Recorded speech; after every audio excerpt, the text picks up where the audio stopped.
একটা মোবাইল দিয়ে এখন আপনি কল করতে পারেন, মেসেজ করতে পারেন, আরও পারেন ইন্টারনেট ব্যবহার করতে। আর একটা মোবাইলের সবচেয়ে গুরুত্বপূর্ণ ফিচারই এই তিনটি। মজার ব্যাপার হলো আপনি এই তিনটি বিষয় করতে পারবেন একটি সিম কার্ড দিয়ে। সিম কার্ড না থাকলে একটা ফোনের মূল্য নেই। হ্যাঁ, বলতে পারেন যে ওয়াইফাই কানেকশনের মাধ্যমে আপনি এই তিনটিই করতে পারবেন।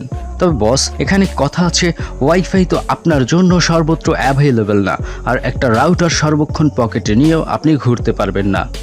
তাই একটা ফোনে সিম কার্ড থাকা অতীব জরুরি। তো এই সিম কার্ড কিভাবে কাজ করে আর এটি কিভাবে বানায়, আপনি কি এসবের উত্তর জানেন?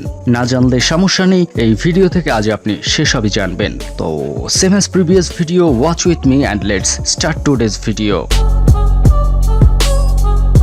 সিম কার্ড কিভাবে কাজ করে আর এটা কিভাবে বানায়, সবার প্রথমে জানবো এর কাজ কি।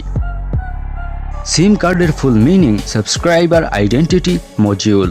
সিম কার্ড একটি ইলেকট্রনিক মডিউল যা মোবাইলে ব্যবহার করা হয়। এটি এর ইউজারের বিভিন্ন ডেটা স্টোর করে। এর ভেতরে একটা মাইক্রোচিপ থাকে। এর ভেতরে ডেটা স্টোর করার জন্য যে টেকনিক ব্যবহার করা হয় তাকে আইসিসি-আইডি বলে, যা সিম কার্ডের ওপরেই লেখা থাকে। এর full meaning integrated circuit card identifier. এর সাথে একটি সিকিউরিটি পিন থাকে যা কেবল মোবাইলে সিম কার্ড লাগানোর সাথে সাথে অ্যাক্টিভেট হয়ে যায়। এর মাধ্যমে সর্বমোট মোবাইল ইউজারদের সংখ্যা গণনা করা যায়। এখন মনে প্রশ্ন আসতে পারে, সিম কার্ডে কি কি টেকনোলজি ব্যবহার করা হয়? এমন প্রশ্ন মনে ঘুরঘুর করলে শুনুন। সিম কার্ডে মূলত দুইটি টেকনোলজি ইউজ করা হয়। প্রথমত জিএসএম আর দ্বিতীয়ত সিডিএম। জিএসএম মানে global system for mobile communication. Mobile নেটওয়ার্কের জন্য সবচেয়ে বেশি কাজ করে এটি। এর কারণেই আপনি সিম খুলে এক মোবাইল থেকে আরেক মোবাইলে ভরতে পারবেন। আর এই সিস্টেমের কারণে সিম কার্ড আপনার ডাটা ও কন্ট্যাক্ট নাম্বার সংগ্রহ করে রাখতে পারবে। কাজেই আপনি যখন এক মোবাইল থেকে সিম খুলে অন্য মোবাইলে ভরবেন, তখন সিমে সেভ করে রাখা ডেটা কোনো ঝামেলা ছাড়াই অন্য মোবাইলটি দিয়ে অ্যাক্সেস করতে পারবেন। যেমন এয়ারটেল, গ্রামীণ ফোন কিংবা বাংলালিংক রবিতে রাখতে পারছেন। আর সিডিএম এর full meaning code division multiple access. এর মাধ্যমে মোবাইল বিনা সিম কার্ডেও চলবে। এর জন্য লাগবে কেবল মোবাইল সিম কার্ডের ইলেকট্রনিক সিরিয়াল নাম্বার। তবে যদি কোনো mobile phone company ESN use করে, আপনি তাদের বিনা পারমিশনে অন্য কোনো অপারেটর চালাতে পারবেন না। তাদের সিডিএম করা একটি অপারেটর সিমই আপনার চালাতে হবে। যেমন এই সিস্টেমের ফোন ছিল সিটিসেল। সিটিসেলে কেবল সিটিসেল সিমই চলতো। এবার আসবে সিম কার্ড কিভাবে কাজ করে। যখন আপনি সিম কার্ড মোবাইলে ভরে অন করেন, ওটা তখনই মোবাইলের সিস্টেমের সাথে কানেক্ট হয়ে যায়। আর অন হয়েই ও আশেপাশে জিএসএম নেটওয়ার্ক সার্চ করতে থাকে। আর সিগন্যাল পেলে সাথে সাথে জিএসএম নেটওয়ার্কে কানেক্ট হয়ে যায়।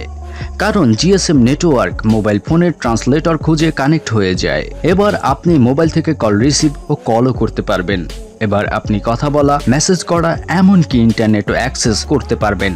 সিম কার্ড দিয়ে এবার যা যা করা যায় আপনি তাই করতে পারবেন। তো এবার ভাবতে পারেন এই বস্তু কিভাবে বানায়। বলবো, চলুন।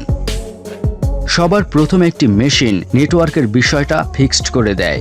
এরপর প্রেস বাটনে চাপ দিয়ে মেশিন স্টার্ট করে দেয়া হয়।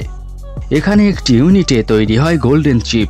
এই গোল্ডেন চিপে কিন্তু প্রেস করে আগেই নেটওয়ার্ক ও যাবতীয় সকল তথ্য, সিমের নাম্বার, সিরিয়াল নাম্বার ইত্যাদি প্রোভাইড করা হয়। এটা কিভাবে বানায় বা কি দিয়ে বানায় সে বিষয়ে আমরা কোনো ফুটেজ পাইনি বা তথ্য পাইনি। কাজী অজ্ঞ বলতে পারেন, মানে এই চিপটার বিষয়। তো এই তথ্য সমৃদ্ধ গোল্ডেন চিপ এবার কনভেয়ারে রাখা হয়। এরপর সিএনসি শেপ মেশিনে যে কোম্পানির সিম, সেই প্লাস্টিকের কার্ড রেখে তার উপর অটোমেটিক মেশিন দিয়ে গোল্ডেন চিপটি বসিয়ে দেয়া হয়। এই কার্ডে একত্রে 4টি সিম বসিয়ে দেয়া হয়। আরেকটি পাঞ্চিং মেশিন এই কার্ডগুলোর উপর দিয়ে সিমের আকারে কেটে দেয়, যেমনটা আমরা কয়েলের ব্যাপারে দেখেছিলাম। আর এই প্রসেস পুরোপুরি হয়ে গেলে একটি অটোমেটিক মেশিন সিমগুলো প্যাক করে দেয় আর পাঠিয়ে দেয় মার্কেটে। সিম কার্ড হলো প্লাস্টিকে মোড়া একটি চিপ। আজকাল তো মাইক্রো আর ন্যানো সিম কার্ডও মিলে। সর্বপ্রথম এই সিম কার্ড বানানো হয়েছিল জার্মানিতে, তখন 1991 সাল, যেটার সাইজ ছিল একটা ক্রেডিট কার্ডের সমান। আর ক্রমশ যুগের পরিবর্তনে মিনি সিম, মাইক্রো সিম আর এখন এসেছে ন্যানো সিম। ন্যানো সিম কেবল একটা চিপের সাইজের। এদের আবার এমবেডেড সিম কার্ডও বলা হয়। তো ব্রো, আজকের ভিডিও থেকে আপনি তো সিম কার্ড সম্বন্ধে অনেক কিছুই জানলেন। তবে দুঃখিত যে সিম কার্ড বানানোটা সম্পূর্ণ দেখাতে পারিনি। তবে আমরা যতটুকু পেরেছি চেষ্টা করেছি। তো এই ভিডিও শেষ করার আগে আপনার কাছে জানতে চাইবো আপনি কোন সিম কার্ড ইউজ করেন। আমার কিন্তু মোটামুটি সব কোম্পানির সিম কার্ড আছে। আপনার কি সব কোম্পানির সিম কার্ড আছে? কমেন্ট করে জানাতে পারেন। আজ তবে যেতে হচ্ছে। ভালো থাকবেন, সুস্থ থাকবেন। দেখা হবে পরের ভিডিওতে। আলবিদা।